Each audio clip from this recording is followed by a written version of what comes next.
जय श्री कृष्ण दोस्तों, और मिस्टर इंडियन सर चैनल पे आप लोगों का एक बार फिर से स्वागत है। और अब हम आ चुके हैं श्रीमद् भागवत गीता के सेकंड चैप्टर सांख्य योग के श्लोक नंबर 39 से लेके 53 तक। और आज है हमारे साथ जाबाज अमन विश्वकर्मा, जो श्लोकों का उच्चारण करेंगे संस्कृत में, और हमेशा की तरह मैं आपको उसका सरलता के साथ हिंदी में मीनिंग बताता हुआ चला जाऊँगा। ठीक है दोस्तों, अगर आपने पिछली वीडियोस नहीं देखी हैं तो मैं आपसे अनुरोध करूंगा कि पहले आप उन वीडियोस को देखें, फिर आप इस वीडियो पे आएँ, ताकि आपको ये बातें सब कुछ अच्छे से समझ में आएँ।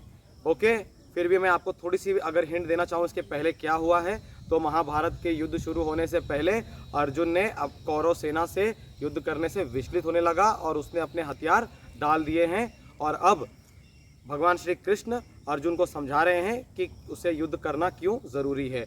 पहले भगवान श्री कृष्ण ने उन्हें आत्मा के बारे में समझाया, और फिर जब अर्जुन ये बात पूरी तरह से समझ नहीं पाया, फिर भगवान श्री कृष्ण ने उन्हें अब कर्म योग का ज्ञान देने जा रहे हैं, जो हम इस वीडियो में बात करेंगे।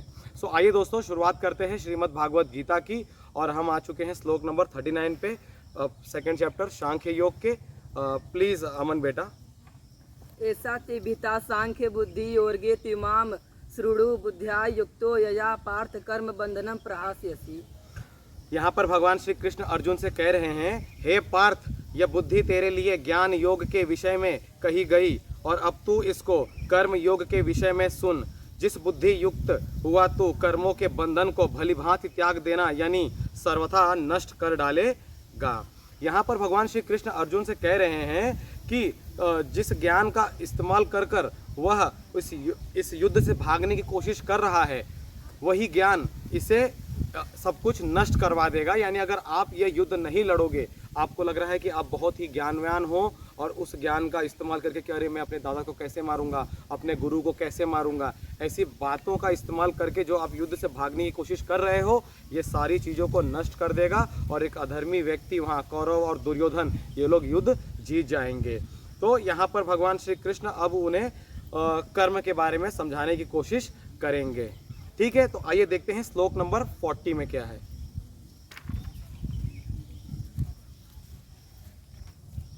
नेहा विक्रमानसो अस्ति प्रत्यवायो न विद्यते स्वल्पमपस्य धर्मस्य त्रायते महतो भयात्। इस कर्म योग में आरंभ का अर्थात बीच का नाश नहीं है, और उल्टा फल स्वरूप दोष भी नहीं है, बल्कि इस कर्म योग रूप धर्म का थोड़ा सा भी साधन जन्म मृत्यु रूप महान भय से रक्षा कर लेता है।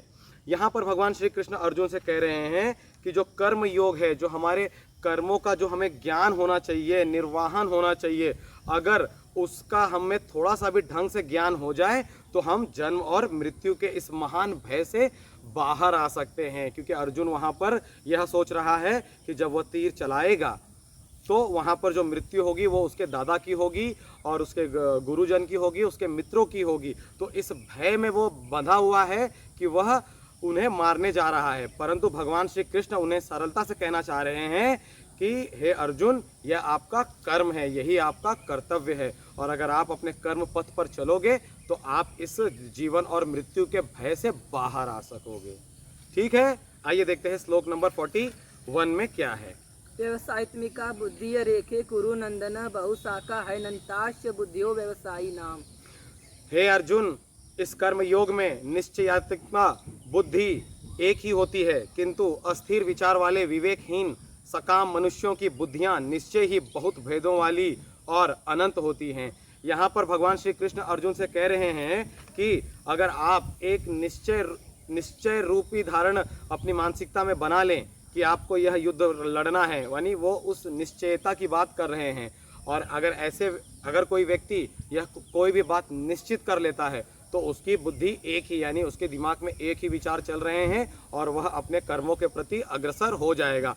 वहीं वे कह रहे हैं कि जो भी विवेकहीन व्यक्ति हैं, जो जिनकी बुद्धि कम है, उनके दिमाग में कई सारी बातें चलती होती हैं, और ऐसे लोग जीवन में कुछ भी तय नहीं कर पाते हैं कि क्या करना है। वही हाल अर्जुन के साथ भी है इस वक्त। अगर अर्जुन आप युद्ध के लिए तैयार हो जाओ तो आपके दिमाग में सिर्फ एक बात चलेगी कि आप धर्म की युद्ध लड़ाई लड़ रहे हो, भले ही तुम्हें अपनों के साथ लड़ना पड़े। वहीं जो आपके दिमाग में ये कई बातें चल रही हैं, ये आपके विवेकहीनता का परिचय दे रहा है, जो कि बिल्कुल भी सही नहीं है। ठीक है, तो देख रहे हैं कोशिश क्या है भगवान श्री कृष्ण की। भगवान श्री कृष्ण चाहते हैं कि जल्द से जल्द अर्जुन जीवन में युद्ध के लिए तैयार हो जाए फट से। ठीक है, आओ देखते हैं श्लोक नंबर 42 में क्या है। अच्छा सुनिए दोस्तों, यहाँ पर मैं एक बात बता दूं कि 42, 43, 44 ये तीनों श्लोक्स काफ़ी कनेक्टेड हैं। तो जैसे ही अमन पढ़ेंगे मैं उसका जो यहाँ पर लिखा हुआ है उसका हिंदी में मीनिंग वो बता दूंगा, फिर 43 का, फिर 44 का, और फिर तीनों श्लोक्स को अच्छे से आपको कनेक्ट करके लास्ट में फिर से एक्सप्लेन कर दूंगा। ठीक है, तो आओ देखते हैं 42 नंबर श्लोक में क्या है। यामिमां पुष्पितां वाचां प्रवदन्त विपश्चित वेदवादार्थ पार्थ नान्यदस्थितिवादिनः। हे अर्जुन, जो भोगों में तन्मय हो रहे हैं, जो कर्म फल के प्रशंसक वेद वाक्यों में प्रीति रखते हैं। ठीक है, यहाँ पर ये 42 नंबर श्लोक का मीनिंग था। यहाँ पर वेदों का कुछ भगवान श्री कृष्ण ने जिक्र किया है, जो हम 44 नंबर श्लोक के बाद तीनों को सरलता के साथ समझने की कोशिश करेंगे। आओ देखते हैं श्लोक नंबर 43 में क्या है। कामात्मनः स्वर्ग परा जन्म खल्म फल प्रदानम क्रिया विशेष बहुलाम भौर्गे श्रव्य रह गतिम प्रति। जिनकी बुद्धि में स्वर्ग ही परम प्राप्य वस्तु है और जो स्वर्ग से बढ़कर दूसरी कोई वस्तु ही नहीं है, ऐसा कहने वाले वे विवेकहीन जन इस प्रकार की जिस पुष्पित यानी दिखाऊ शोभ युक्त वाणी को कहा करते हैं। ठीक है, ये था श्लोक नंबर 43 का मीनिंग। और आइए देखते हैं श्लोक नंबर 44 में क्या है, और फिर मैं आपको तीनों चीजें जोड़कर बताता हूँ बहुत ही सरलता से। श्रव्य रह प्रस्कातानाम तहा पहर्त चेतसाम व्यवसायित्मिका बुद्धि समादो न विद्यते। जो कि जन्म रूप कर्म फल देने वाली एवं भोग तथा ऐश्वर्य की प्राप्ति के लिए नाना प्रकार की बहुत सी क्रियाओं का वर्णन करने वाली है, उस वाणी द्वारा जिनका चित्त हर लिया गया है, जो भोग और ऐश्वर्य में अत्यंत आसक्त हैं, उन पुरुषों की परमात्मा में निश्चयात्मिकता बुद्धि नहीं होती। अब दोस्तों यहाँ पर भगवान श्री कृष्ण वेदों के बारे में वर्णन कर रहे हैं। और दोस्तों वेद क्या हैं, अगर उसके बारे में मैं जिस हिसाब से भगवान श्री कृष्ण इन तीनों श्लोक में वर्णन किया है, तो वेद वे चीज़ें हैं जिसमें आपको ऐसे कर्म करने हैं ताकि आपके जीवन में सुख शांति और वैभव की प्राप्ति हो। जैसे आपको हवन करना पड़े, पूजा पाठ करना पड़े, जिससे आपका जीवन संतुष्टि से संपन्नता से बना पड़ा हुआ रहे और आपके ऊपर ऐश्वर्य और वैभव आपके ऊपर सवार रहे। तो ऐसी बातों को भगवान श्री कृष्ण यहाँ पर अर्जुन से समझाने की कोशिश कर रहे हैं कि जो वेदों में लिखा गया है, अगर आप उनसे एकदम मोहित हो चुके हो, और यहाँ पर उन्होंने ये भी कहा है कि जिस प्रकार वेदों में कहा गया है कि ऐसे ऐसे पुण्य काम करने से, अच्छे काम करने से आपको स्वर्ग की प्राप्ति होगी और ये कार्य कर देने से आपका ये जीवन सफल हो जाएगा। ये बिल्कुल बातें सत्य तो हैं, पर अगर वेदों की इन बातों ने आपके चित्त को हर लिया है, तो आप कहीं ना कहीं अपने कर्मों में पीछे छूट जाओगे। ये बात भगवान श्री कृष्ण इन तीनों श्लोक 42, 43 और 44 में कही है। भगवान श्री कृष्ण ने इन तीनों श्लोक में क्या कहा है कि वेदों में जो कुछ भी लिखा गया है वो काफ़ी अत्यंत अपने जीवन में किस प्रकार आप सुख शांति वैभव और कीर्ति यश प्राप्ति कर सकते हो, किस प्रकार आप पूजा पाठ हवन दान पुण्य ऐसी शानदार बातें करके अपने जीवन में ऐसे शानदार कर्तव्य करके आप जीवन में ये सारी चीज़ें तो प्राप्त कर सकते हो। परंतु भगवान श्री कृष्ण ने कहा कि अगर ऐसी बातों ने आपके चित्त यानी आपके मन को हर लिया है और आप जीवन के ऐश्वर्य में ही अगर सुशोभित अपने आप को मानते हो, तब आप कर्मों के बारे में जानते नहीं हो और ऐसे उन पुरुषों की परमात्मा में निश्चयात्मिकता बुद्धि नहीं होती है। और ऐसे लोग सिर्फ जीवन के ऐश्वर्य के ही चक्कर में पड़ जाते हैं कि किस प्रकार हमारा जीवन वैभवशाली और शानदार बना रहेगा, परंतु उनकी परमात्मा के प्रति जो निश्चयात्मिकता है वह नहीं रह जाती है, क्योंकि वो अपने कर्मों से भी पीछे हट रहे होते हैं। जिस प्रकार इस वक्त अर्जुन के बारे में भगवान श्री कृष्ण कह रहे हैं कि ठीक ऐसे ही आप भी इस वक्त अपने कर्मों से पीछे हट रहे हो। ठीक है दोस्तों, देख रहे हो किस प्रकार भगवान श्री कृष्ण बड़ी ही शालीनता के साथ विनम्रता के साथ अर्जुन को पहले आत्मा के बारे में वर्णन किया और अब वो उन्हें कर्म योग के बारे में भी ज्ञान दे रहे हैं। आइए देखते हैं श्लोक नंबर 45 में क्या है। त्रैगुण्य विषया वेदा निस्त्रय गुण्यो भावार्जुन निर्द्वंदो नित्यस्ततो निर्योग क्षेम आत्मवान। हे अर्जुन, वेद उपयुक्त प्रकार से तीनों गुणों के कार्य रूप समस्त भोगों एवं उनके साधनों का प्रतिपादन करने वाले हैं। इसलिए तो उन भोगों एवं उनके साधनों में अशक्तिहीन हर्ष शोकादि द्वंद्वों से रहित नित्य वस्तु परमात्मा में स्थित योग क्षेम को न चाहने वाला और स्वाधीन अनंत करण वाला है। देखिए एक बार फिर से भगवान श्री कृष्ण ने अर्जुन से वेदों का वर्णन किया है कि वेदों में जो है मनुष्य जो भोगों से बचना चाहता है उसके लिए क्या क्या साधन बने हुए हैं कि इंसान क्या कर दे कि उसे भोग पाप से दूरी या मतलब उसे इनसे दूरी प्राप्त हो सके। परंतु भगवान श्री कृष्ण अर्जुन से ये भी कहना चाह रहे हैं कि आपको ऐसे भोगों और अशक्तिहीन हर्ष शोकादि इन द्वंद्वों से दूर रहना होगा और अपने कर्मों के प्रति एकदम निष्ठा बनाए रखनी होगी। और इस प्रकार की जो निष्ठा होगी वही योग है और उसी योग का वर्णन भगवान श्री कृष्ण लगातार कहने जा रहे हैं अर्जुन से। ठीक है, सो आइए देखते हैं श्लोक नंबर 46 में क्या है। यावनर्थ उत्पाने सर्वतः संप्लुतोदके तावनर्षवेषु वेदेषु ब्राह्मणस्य विजानत।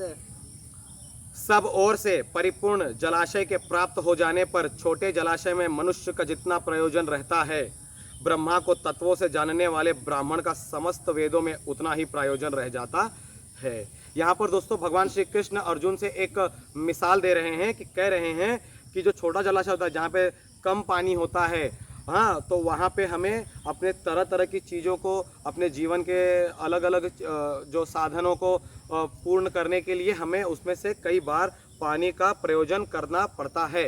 परंतु अगर हम किसी बड़े तालाब में चले जाएं तो हमारा बहुत सारा काम बहुत ही आसानी से हो जाता है। हम उस जैसे कि हम नहा सकते हैं, अपने कपड़े धो सकते हैं, अपने जानवरों को धो सकते हैं, प्लस हमारे खाने पीने के लिए पानी लेके जा सकते हैं। बोलने का मतलब है भगवान श्री कृष्ण का कि अगर कोई छोटी चीज़ है, ठीक है, छोटे जलाशय में मनुष्य का जितना प्रयोजन रहता है, अगर हम चारों ओर से परिपूर्ण जलाशय यानी एक बड़े पानी का जो घेराव है या कहीं पे जैसे नदी या तालाब है तो उससे हमारे सारे कार्य पूरे हो जाते हैं। परंतु छोटे जलाशयों में हमें अपने सारे कार्यों को करने के लिए कई बार प्रयास करना पड़ता है। जैसे कुआं है तो कुएं में से आप पानी निकालोगे तो एक बार नहाओगे, एक बार कपड़ा धोओगे, एक बार पानी खाना खाने के लिए बनाओगे, एक बार पानी पीने के लिए लेके जाओगे। वहीं अगर आप किसी नदी या तालाब के बारे में हो पास हो तो आपको बार बार उसमें से पानी निकालने की जरूरत नहीं, आपकी सारी ज़रूरतें एक ही साथ पूरी हो सकती हैं। तो वही बात भगवान श्री कृष्ण वहाँ ब्रह्मा को तत्वों से जानने वाले ब्राह्मण का समस्त वेदों में उतना ही प्रयोजन रह जाता है। वही भगवान श्री कृष्ण कह रहे हैं कि जिस प्रकार अगर एक ब्राह्मण व्यक्ति ब्रह्मा के सभी तत्वों को जान लेता है तो वेदों में उसका उतना ही प्रयोजन रह जाता है। यानी फिर वेदों में जो ज्ञान है वो उसके लिए सारी चीज़ें एक समान हो जाती है। और अगर आपने ब्रह्मा को जान लिया तो आपने सारे वेदों को जान लिया। कुछ इस प्रकार वो दोनों ही कड़ियाँ को जोड़ना चाह रहे हैं। जिस प्रकार आपने एक बड़ा जलाशय प्राप्त कर लिया तो आपके सारे कार्य पूर्ण हो जाएंगे, वैसे अगर आपने ब्रह्मा के तत्वों को जान लिया कि आपने कर्म और धर्म की रक्षा करनी है तो आपने सारे वेदों का ज्ञान प्राप्त कर लिया है। ठीक है दोस्तों, काफ़ी मुश्किल हिंदी इस वक्त हम सामना कर रहे हैं, पर मैं फिर भी पूरी कोशिश कर रहा हूं कि आपके सामने सरलता के साथ उन हिंदी शब्दों को सामने लाकर इसे समझाऊं जो आपके समझ में आए। ठीक है, आइए देखते हैं श्लोक नंबर 47 में क्या है। कर्मणे वाधिकारस्ते माँ फलेषु कदाचन माँ कर्म फलेतु मूर्धा ते संगोस्तवा कर्मणि। दोस्तों हम भागवत गीता के उस शानदार श्लोक पे आ गए हैं जहाँ पर हमने लगातार बचपन से ही सुना है कि अपने कर्म करो, कर्म की फल की चिंता मत करो। ठीक है, तो ये श्लोक कई रूपों में 2-3 बार आया है। इसके बाद वाला जो चैप्टर है कर्म योग, वहाँ पे भी ये आएगा। आइए देखते हैं श्लोक नंबर 47 का क्या एक्चुअल मीनिंग है। तेरा कर्म करने में ही अधिकार है और उसके फल में कभी नहीं, इसलिए तू कर्मों के फल का हेतु मत हो तथा तेरी कर्म न करने में भी आसक्ति न हो। समझ रहे हो आप, भगवान श्री कृष्ण अर्जुन से कह रहे हैं कि आपका अधिकार सिर्फ कर्म करने में है, ना कि उसके फल में है। उसका फल का अधिकार आपके पास नहीं है। इसके लिए आप कर्म के फलों का अपने कर्म के फलों की चिंता मत कीजिए और तथा अपने कर्म करने में आसक्ति ना हो, यानी अपने कर्तव्य को करने में भी आपको पीछे हटने की ज़रूरत नहीं है। समझ रहे हो? आइए देखते हैं श्लोक नंबर 48 में क्या है। योगस्थ कुरु कर्माणि संगम त्यक्त्वा धनंजय सिद्धि सिद्धियो समो भूत्वा संतम योग उच्यते। हे धनंजय, भगवान श्री कृष्ण अर्जुन से कह रहे हैं, हे धनंजय, तू आसक्ति को त्याग कर तथा सिद्धि और असिद्धि में समान बुद्धि वाला होकर योग में स्थित हुआ कर्तव्य कर्मों को कर, समत्व ही योग कहलाता है।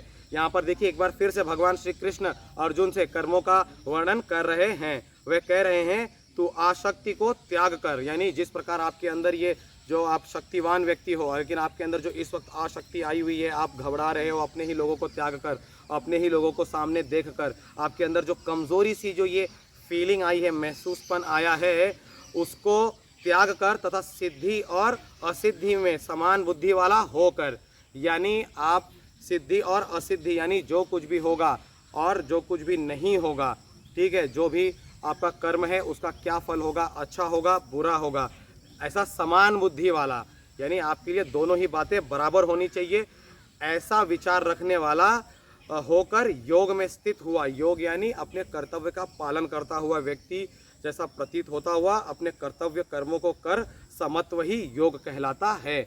अच्छा बुरा, जीत हार, ये जो समत्व है, दोनों ही चीज़ें समान हैं और ऐसी चीज़ों को बराबर समझने की वाले व्यक्ति को या ऐसे चीज़ों को बराबर समझने की कला को ही योग कहते हैं।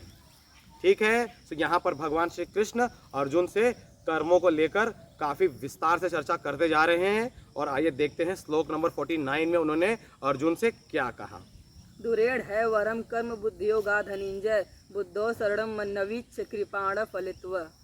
इस समत्व रूप बुद्धि योग से सकाम कर्म अत्यंत ही निम्न श्रेणी का है, इसलिए हे धनंजय तू बुद्धि में ही रक्षा का उपाय ढूंढ, अर्थात बुद्धि योग का ही आश्रय ग्रहण कर, क्योंकि फल के हेतु बनने वाले अत्यंत दीन हैं। यहाँ पर दोस्तों भगवान श्री कृष्ण अर्जुन से साफ साफ कहना चाह रहे हैं कि जो लोग कर्म इसके लिए करते हैं कि उसका फल मिले, मुझे मैं ये कर दूंगा तो मुझे ये प्राप्त हो जाएगा, वे लोग काफ़ी दीन हैं, वो लोग काफ़ी मतलब कंजूस, या ऐसे आप शब्दों से जो आज मॉडर्न डे का आज आधुनिक दुनिया में हम उसे कंजूस कह सकते हैं, क्योंकि उसके मन में लालच है अपने कर्म के प्रति कि मैं ये कर्म करूंगा तो मुझे ये फल मिलेगा। परंतु भगवान श्री कृष्ण अर्जुन से कह रहे हैं कि आपको इस तरह की मानसिकता से बाहर आना होगा। आपको ये सोचने की ज़रूरत नहीं है कि आप जो कर्म कर रहे हैं उसका फल क्या होगा, आपको दोनों ही चीज़ों को समान समझना होगा। आपके कर्म के द्वारा जो भी उत्पन्न हुई जो उसका रिजल्ट, उसके जो नतीजे आएंगे, आपको उसे अपनाना होगा, क्योंकि कर्म करना आपका अधिकार है, आपके हक में तो है, परंतु उसके फल की चिंता करना आपके हक में नहीं है। ठीक है, सो जो लोग फल की चिंता करते हैं वो लोग निम्न स्तर के लोग हैं, ऐसा वर्णन भगवान श्री कृष्ण ने किया है श्लोक नंबर 49 में। और अब हम आ चुके हैं दोस्तों श्लोक नंबर 5050 पे। देखते हैं भगवान श्री कृष्ण क्या कह रहे हैं अर्जुन से। बुद्धि युक्तो जहातीय उभे सुकृत दुष्कृते तस्मादो गाय युजस्व योग कर्मसु कौशलम।